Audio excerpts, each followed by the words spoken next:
are part of a very complex and nuanced industry indeed, with many end users such as flavor and fragrance companies, but also aromatherapy. So it is fascinating to understand that as these different industries prioritize different objectives, they have varying levels of tolerance for adulteration and standardization, which can lead to oils being mislabeled, being impure, and as a result, at times less potent. But of course, we of course have very specific objectives of purity and potency. And as a result, we've established a global botanical network of partner distillers and even our own distilleries like Esoterri, when needed, to ensure we can always get what we need, which are pure and potent oils. Cecilia and her family run a multi-generational citrus oil operation in the very southern part of the country. And one of the oils that they produce and have done for many, many years is bergamot. Bergamot is, of course, an amazing oil used primarily for aromatherapy, but unfortunately is one of the most commonly adulterated essential oils. Cecilia, can you tell us a little bit about bergamot oil from Italy and why adulteration, unfortunately, is so common with this oil? Our family company works with a vast network of citrus farmers in Italy to provide to doTERRA so special and so fabulous citrus essential oils, including lemon, bergamot, orange, mandarin, and other citrus oils.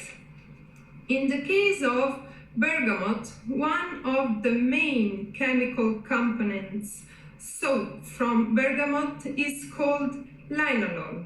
Unfortunately, linalool is so easy to isolate and produce synthetically, which means that many companies adulterate bergamot essential oil by adding linalool to spike it or to extend it, instead of supplying pure essential bergamot oil. It's actually very sad how much bergamot oil is adulterated. For example, in Italy, there is an estimated 300 metric tons of pure bergamot oil produced annually, yet 1,000 metric tons of bergamot oil get sold on the global market. Those numbers don't line up very well, of course.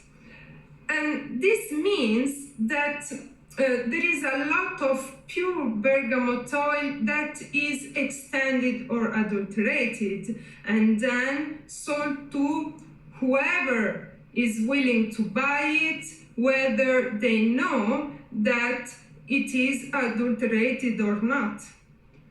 This means that basically 700 metric tons of bergamot oil being sold on the market is not actually pure. If the estimates are around 300 tons per year and 1,000 are being sold, that's coming from somewhere. And it's so sad to see that level of adulteration happening for an oil that's so precious and important as bergamot.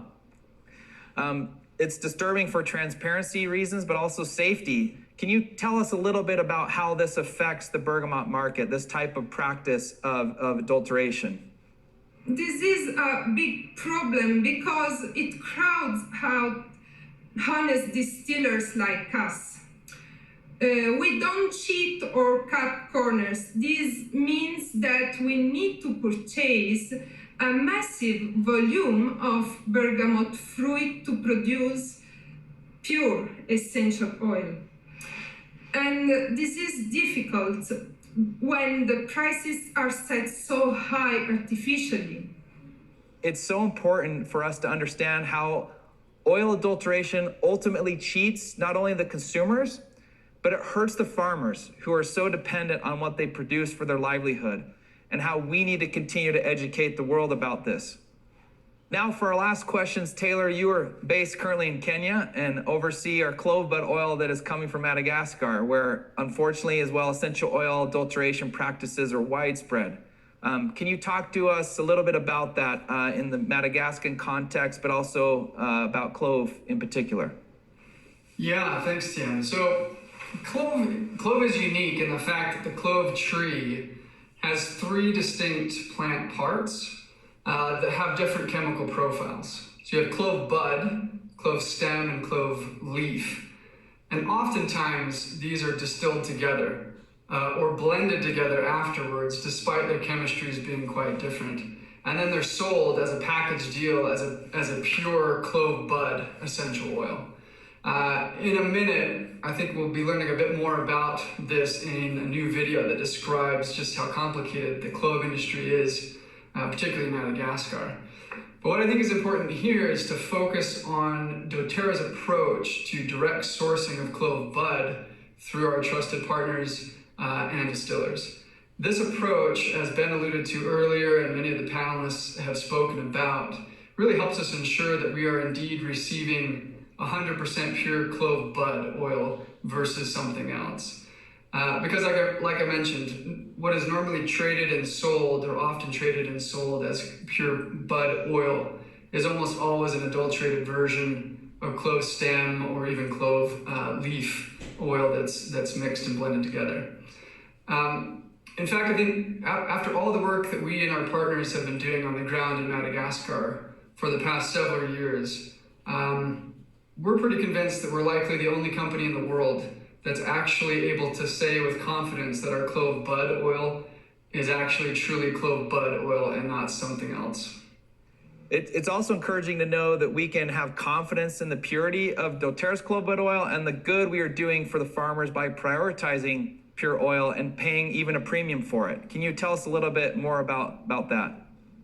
Yeah, so one of the challenges that exists in the market is that most testing labs usually don't have the capability to really distinguish clove bud, pure bud, from adulterated oil, particularly when it's coming from even the same tree, but just different plant parts.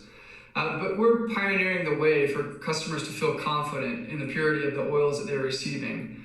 We're not only ensuring this purity through direct sourcing with farmers and distillers, by being right at the ground and at the source, but also, of course, through our state-of-the-art third-party labs who provide testing for adulteration, and then, of course, our own internal quality control procedures to ensure CPTG standards are kept.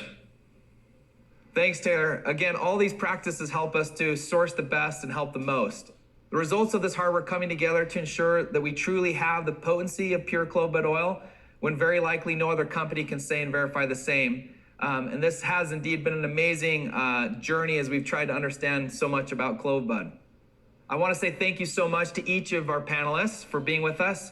And as Taylor mentioned, please stay tuned for the premiere of our first episode of the new series, The Pursuit, which takes a deeper dive into what we've been talking about here today in terms of Madagascar and clove bud, but also why direct sourcing is absolutely important to everything we're doing with our sourcing strategy. Tim's team will be back tomorrow to share more about the impact we're making globally. But there's a reason we travel the world in pursuit of the purest essential oils. You've seen the other oils. They've been changed, cheapened, synthesized. They've been adulterated.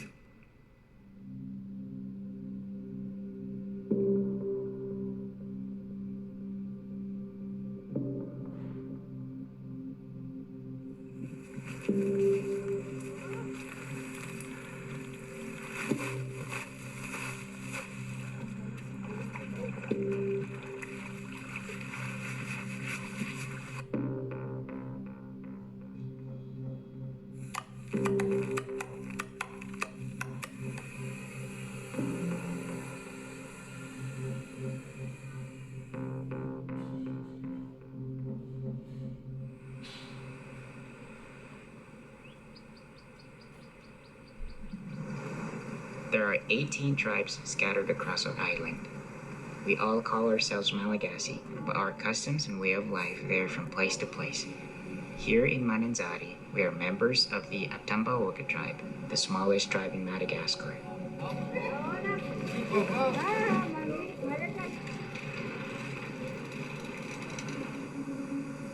The ocean is our lifeblood here in Mananzari.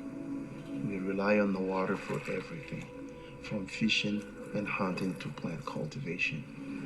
We are surrounded on one side by salt water and fresh water on the other.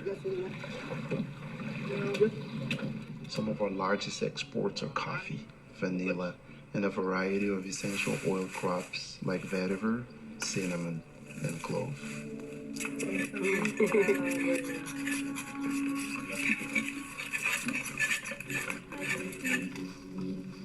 There are 2 large exporters here, and countless farmers running their own small distilleries. In this area alone, there are more than 80 small-scale distilleries.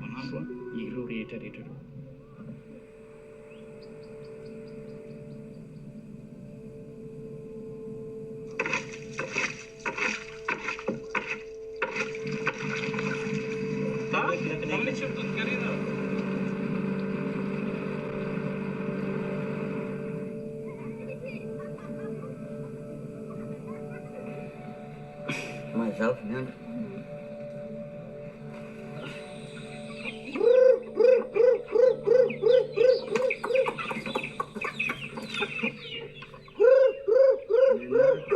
My name is Joseph Claudius.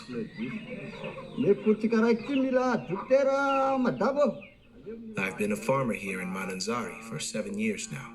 My wife Rosine and I moved here after getting married, and we began farming coffee and rice.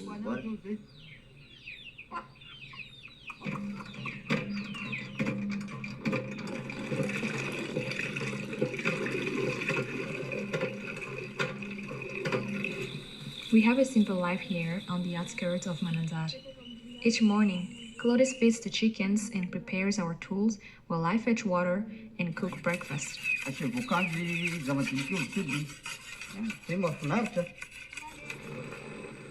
We live in a small community of close family, where we all take care of each other.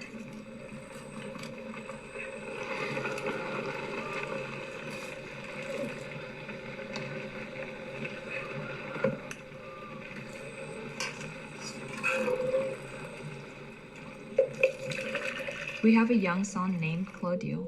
He's 7 years old. He always says that he wants to be a doctor when he grows up. Claudio's education is very important to us. Up until a few years ago, we were still only planting coffee and rice, but that wasn't enough. We started planting clove trees, which provided an additional income we could use to send Claudio to school.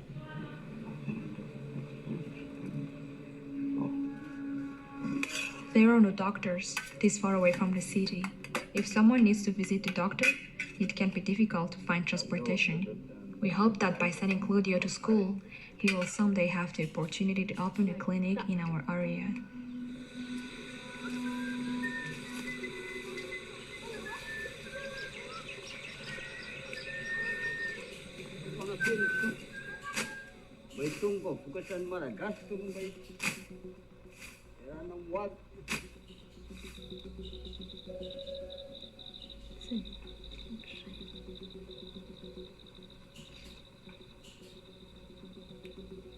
Planting clove isn't enough to make us rich, but it does get Claudio his education and also allows us to save for the future.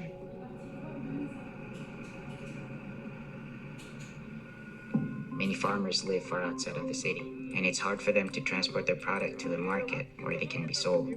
Because of this, we've seen traders begin to appear in Mananzari, men who travel from farmer to farmer buying out their stock and taking it to the market. Middlemen are the biggest challenge. A trader might go to a farmer and buy out his stock of clove and then sell it in the city market for double the buying price. If the farmer doesn't sell, he risks his supply spoiling, so he is forced to make a deal. Using some basic chemistry, a trader can pad their profits even further. For a trader, it can be immensely profitable to adulterate an essential oil. When it comes to clove, for example, there are 3 parts of the plant from which oil is acquired: the stem, the leaf, and the bud. All 3 oils contain the same chemical compounds, but the amounts of each compound vary from one oil to another. The most desirable chemical compound in clove is eugenyl acetate. Its levels are highest in the clove bud. Essential oil derived from the bud is naturally the most valuable. being worth double the clove stem and quadruple the clove leaf. To some buyers, high-quality oil isn't a priority. In that kind of scenario, they may seek out a cheaper clove oil. The real problem comes when a customer asks for one thing and is given another. There's little access to chemical testing equipment in Madagascar, so international buyers often don't know if their essential oils are pure until they're personally tested. The highest quality clove oil is around 15% eugenol acetate. There are many ways to mix oils to increase profits. Some methods are as simple as mixing clove bud with clove stem. We can keep eugenol acetate levels within the buyer's expectations and they'd never know. Another method is to add synthetic eugenol acetate directly to clove leaf or stem. To even a sophisticated lab, it would look like clove bud oil. The difference between pure and synthetic is almost undetectable.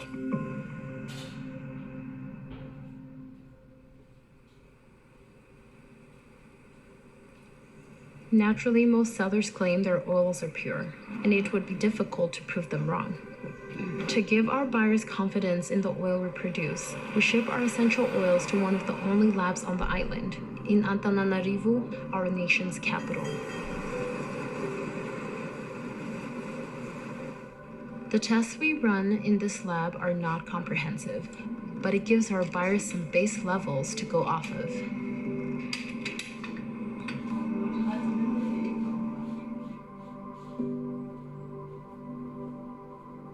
When essential oils arrive here at doTERRA, we do a series of tests to confirm the purity of the oils. At the Quality Control Lab, we use an extensive protocol to ensure the purity. One of the most common tools in the industry is the GCMS, which is used to identify each individual chemical compound present in the oils. It shows the natural composition of the oil, and we also use it to check for adulteration and contamination with chemicals that are not naturally present in the oils. GCMS by itself is not enough to ensure purity. This is why at doTERRA we have additional testing that looks at organoleptic and physical properties of the oils. The last thing we do is to make sure the oils are free of contaminants, such as heavy metals, pesticides, and microorganisms. Because our sourcing team works closely with our suppliers and quality is ensured at the source, we rarely see adulteration.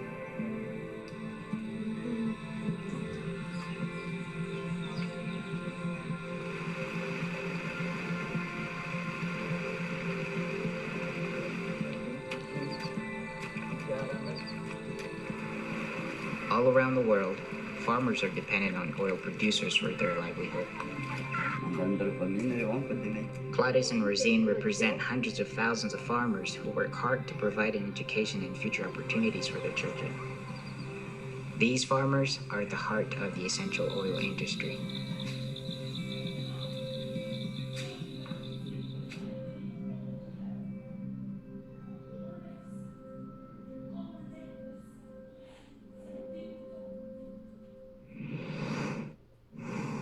Welcome, everybody. It's important to understand why quality and purity are so vital and worth striving for. As we hear over and over, quality matters, and it starts long before seeds are planted. Knowing this, it's imperative for doTERRA to be as close to the source as possible. Of equal importance to doTERRA is our scientific and medical communities. It's an honor to be hosting a discussion about quality and why quality matters with esteemed experts in the field today. Thank you so much for joining us. And let's go ahead and do a few introductions. Mark, joining us from Austin, Texas. Thank you so much. Would you like to introduce yourself? Well, hi, thank you for including me. My name is Mark Blumenthal. I'm the founder and executive director of the American Botanical Council. We're an independent nonprofit research and education organization made up of scientists, health professionals, and herb experts from around the world. And we focus on research and education on herbs, medicinal plants, botanical extracts, essential oils, medicinal fungi and mushrooms, etc. So we are a science organization. Thank you so much. And we're excited to have you here on the panel today. Dr. Satyal. Hello, everyone. I'm Prabodh Satyal, Chief Scientific Officer for Aromatic Plant Research Center, APRC. I received my doctorate master's degree on essential oil research in University of Alabama, Huntsville. I've been doing essential oil research it's closer to more than 10 years. And what has your research been focused on primarily? Most of the research are focused on adulteration, Okay. discovery of synthetic marker, and chirality-based adulteration detection. Okay. And those are the things that helps to decipher adulteration in those time. So. Fantastic. Thank you for joining us. Thanks for having me here. Thank you. Dr. Osgathorpe. Great to be here, Andrew. My name is Russ Osgathorpe. I am the Chief Medical Officer at doTERRA and by training a pediatric infectious diseases specialist. Great. Well, thank you for joining us. We just watched the first episode of the new series, The Pursuit, which will document the great lengths our sourcing team goes to sustainably source the purest essential oils on the planet. This episode, of course, was about clove, which, as we've seen, is frequently and unfortunately adulterated. Dr. Osgathorpe, reflect a little bit on the video. I agree. It's very important to us here at doTERRA. The story is a fantastic example of how adulteration finds its way, without being very careful, can find its way into our homes.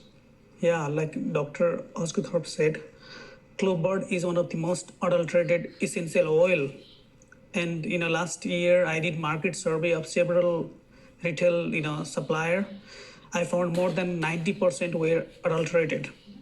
Getting rid of adulteration in supply chains across the world, not just for doTERRA, but for everybody, is important work. And speaking of adulteration, Mark, I read with interest your organization's recent bulletin published in early July with regards to the adulteration of English lavender, Lavandula angustifolia, which is, of course, the lavender that doTERRA loves. And can you elaborate on this study, its findings for us a little bit, please? Yes, thank you. It's part of our program, which is going into its 10th year of operation soon, called the Botanical Adulterants Prevention Program, which is an international consortium of organizations that we lead, dealing with research and education on adulteration and fraud in the global marketplace for herbs, herbal extracts, essential oils, etc. We've previously published a bulletin on the adulteration of tea tree oil, a lab guidance document on tea tree oil, and then in July of the year, we just published the bulletin on lavender. The lavender bulletin has been extensively peer-reviewed by 25 experts in the area of chemistry, of medicinal plants and essential oils, people in academia, government, and industry in the United States and around the world. So it is a highly credible document. It has over 101 references to it, and it's basically a scientific bulletin, or almost like a technical white paper that is very extensive, showing the types of adulteration of English lavender, the chemistry, what the evidence for the adulteration is, with many references based on the chemistry and previous reports that have been published in book chapters and in scientific journals about adulteration of lavender. So if anybody ever doubted whether lavender or English lavender was ever adulterated, we have definitively confirmed that it is being adulterated, which is really no surprise to many of us. But some people suggest that over 50%, maybe 70 or more percent of the world's stock of so-called lavender is actually adulterated in one way or another. Yeah, thoughts on that, Dr. Osgathorpe? Well, I mean, yes, I have so many thoughts on that. Yeah. It drives me crazy that lavender, which is used by hundreds of millions of people every day across the world in a plethora of products, they just don't know what they're using. Yeah. We have done with both APRC as well as doTERRA partnerships with NCNPR at the University of Mississippi similar studies on adulteration, and have found that up to 2/3 of the lavenders currently on the market, marketed as essential oils, not just products containing lavender, but the essential oils on the market, 2/3 of them are highly adulterated and of poor quality. It is important to know what it is that you're using. doTERRA goes to exceptional lengths to make it clear to everyone what you're using. We publish and source to you the GCMS of each lot of lavender that we sell you. We get rid of many totes, huge batches of lavender that don't meet our quality specifications or that are adulterated. Tim Valentiner and his team go to exceptional lengths of making sure that our supply chains are full of quality lavender rather than adulterated lavender. I can't say this really strongly enough. We as an industry have to clean up ourselves because nobody's watching. So doTERRA's doing it right. Yeah.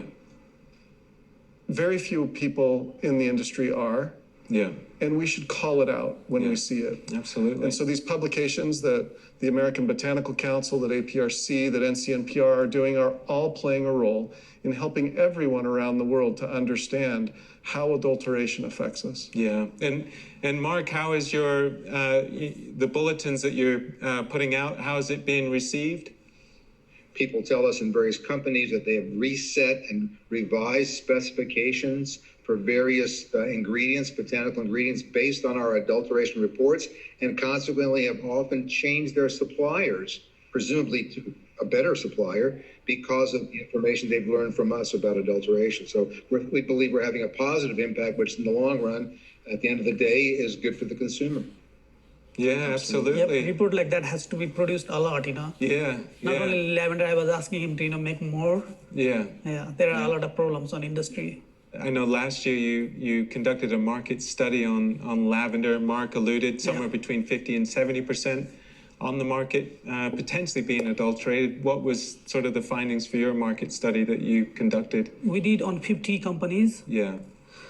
Around 78% were adulterated.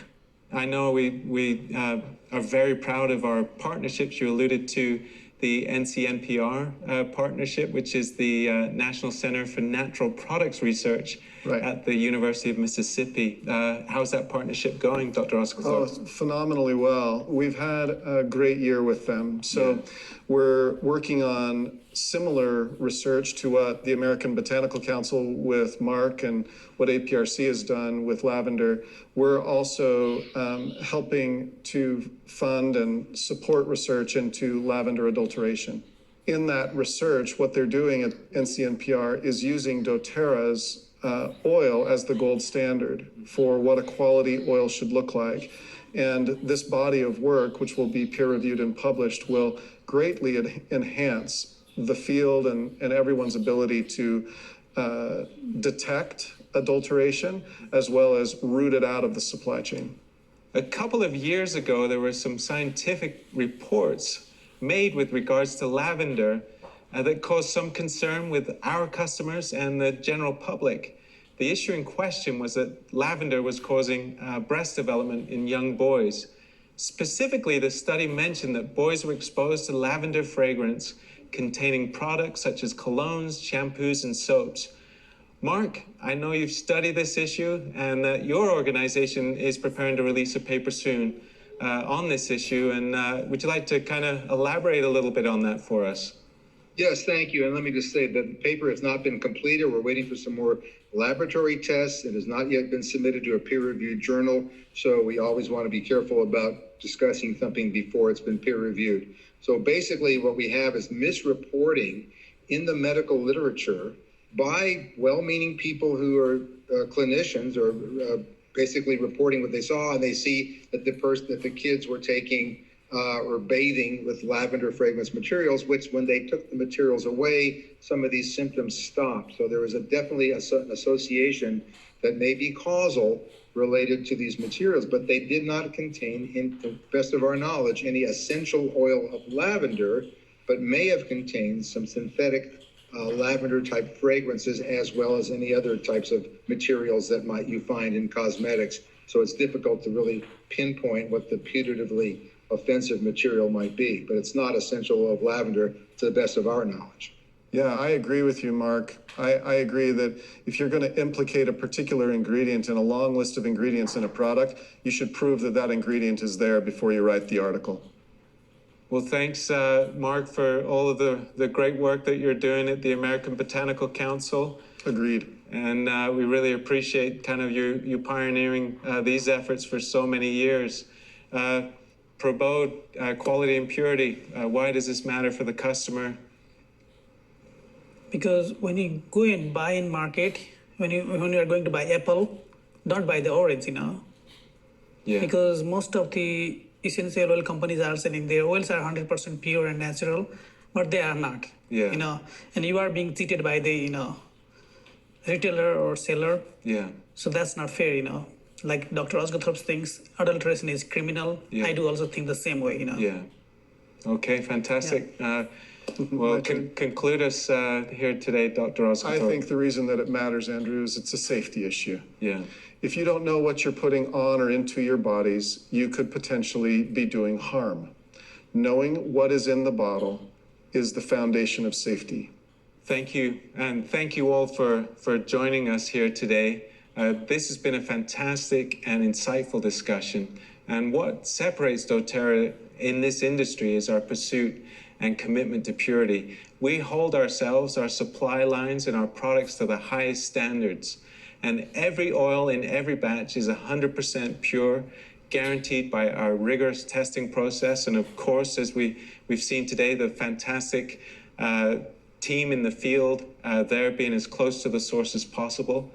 And now we're going to take you into the lab to help you understand the meticulous and painstaking efforts, as Dr. Osgothorpe laid out, that doTERRA goes to in order to bring you pure and efficacious products.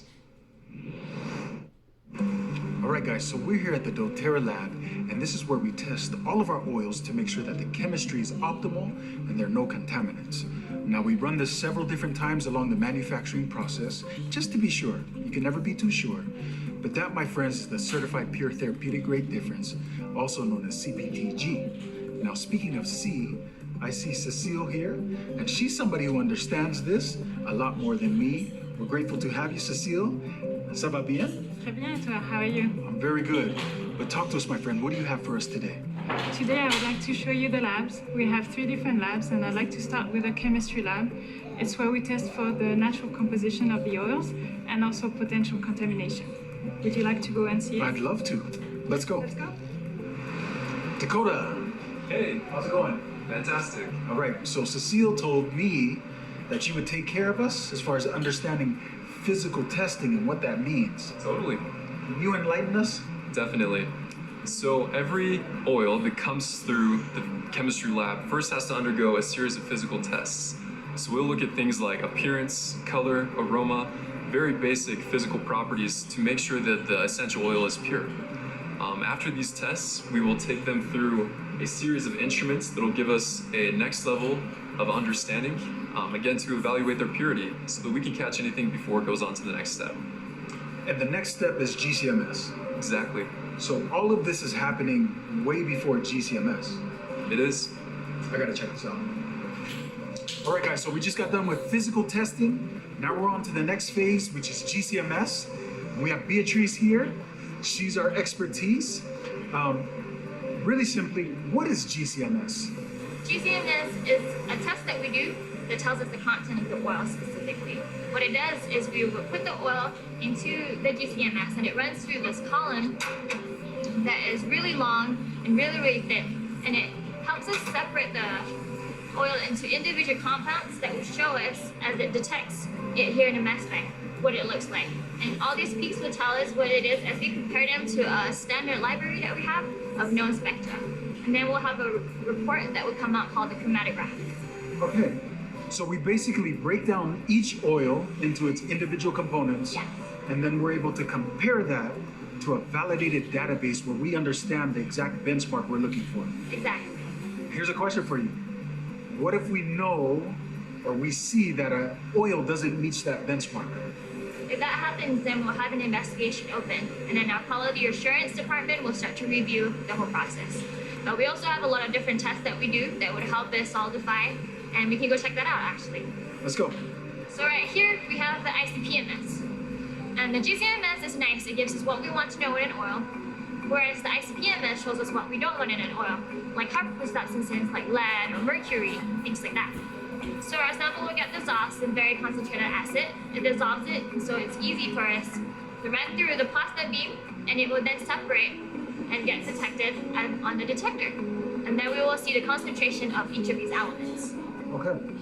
So what I understand is GCMS alone is not enough.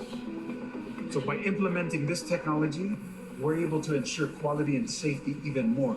Exactly. All right. Well, thank you for your time. I've learned a lot, but I'm gonna go find Cecile because I think there's still a lot more we need to get into. Thank you. All right. Hi, Simone. How was it? It was good. I'm not gonna lie, there were a lot of details, but I pretty much got it all down. Awesome. I'd like to show you more. We have the EM lab here. EM is for environmental monitoring. We test the water, we test the air, and also the surfaces, just to make sure everything is clean in the manufacturing process. Robert, how's it going, my man? All right, how are you? Good, I'm good. So I was just with Cecile, and she mentioned that we test water, surface levels, and air samples. I gotta be honest with you, I don't fully understand why we're testing water. Well, the water doesn't go into our products, but it does touch our equipment surfaces during the cleaning process. So we want to make sure that we're not like getting any contamination into our product, because they are product contact surfaces. So product will come in contact with those surfaces. So we want to make sure that they're clean and good to go. Makes sense, makes sense. And I imagine that's the same with the surface level test that we run? Yes, we do a swab sampling technique where the surfaces are swabbed, put into a neutralizing broth, and we will test this broth for the various tests we want to run on it. Very consistent as well with all these tests. Correct. Awesome. Air samples. Air samples, yes. The air samples we collect using these dual head air samplers, and we just want to make sure that the air in the manufacturing environment is good to go. So it kind of covers all of our bases. Makes sense to me. So in addition to all the other tests that we do, this is just an additional safeguard that we put into place. Correct. We check water, we check surface levels, we check air samples. I'm gonna check you out later, but thank you so much, Robert. All right. Appreciate you. Have a good day. Okay, so I knew there were a lot of steps to this. I didn't know there were that many steps, but we're going for quality, so I'm all for it. Yes, well, I have one more stop for you. Here we have the microlab. That's where we test the products at the beginning of the manufacturing and at the end. So we test for potential contamination with bacteria, yeast, and fungi. And Pretty Banana is going to show you around. Awesome. Merci. Pretty, how's it going? I'm good. So Cecile explained that this is one of the final steps before the product ends up in our hands. So that's a pretty important step. Can you explain to us kind of a breakdown of what happens before we receive the product? So this is the microbiology lab, and we test for the microbial contamination if it's to happen. So for example, over here you can see Brady is sampling all those samples to test for the microbial contamination. And this is a product, bergamot mint oil, which is going to be tested against bacterial and Eastern mold and staph, Pseudomonas, E. coli, and Salmonella test. Wow. So that's a lot of testing. I mean, we're running tests way before, right? But this is just another safeguard that we put into place to ensure that there's absolutely no contamination. Awesome. So I see you have an example. Yes. So this is to show our viewer that if there's nothing on the plate, that means like no grow, like you cannot see anything, right? But if there is some microbial contamination, and you can see a plate look like this. So this is our positive control, and this is our negative control. Well, I know you got a lot of work to do, and you look very busy. So I'm gonna leave you to that. Thank you so much for sharing that. Thank you for what you do, and we'll see you later. All right, Cecile, so we understand there's a lot of work to be done. We're gonna end this right here, but thank you so much for the behind the scenes look. That's incredible to see the amount of work and steps that are being put forth just to ensure quality. Absolutely, you're so welcome. I was very happy to show you.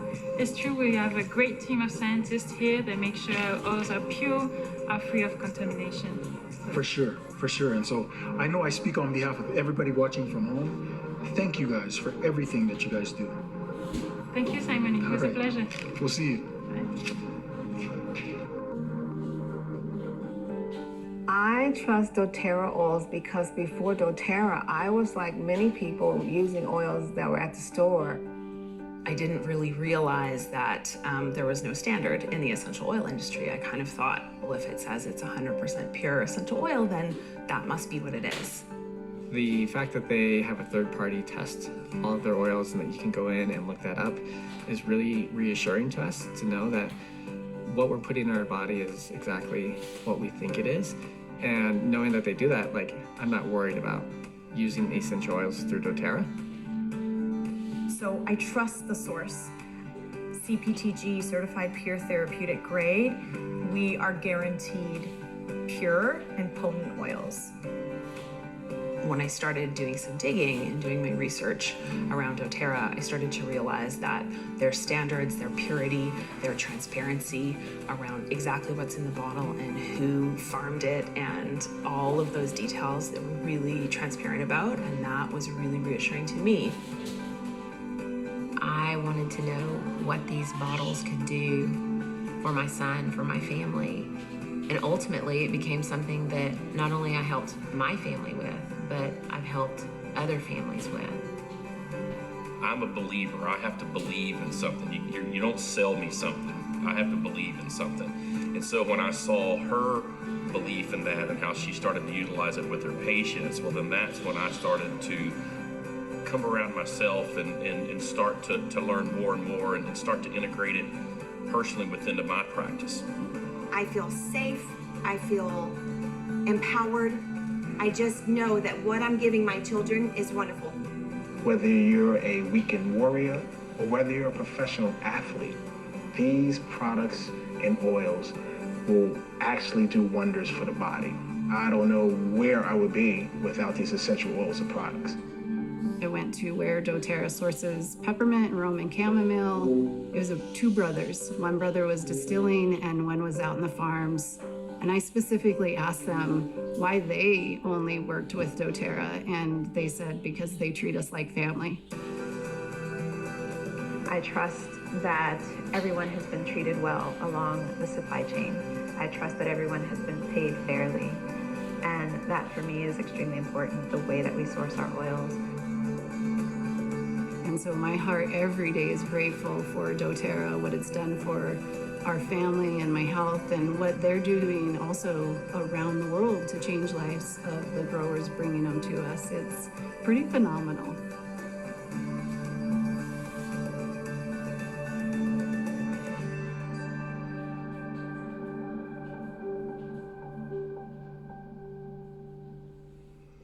If there's one thing I want you to take away from this, it's that people are at the heart of everything we do.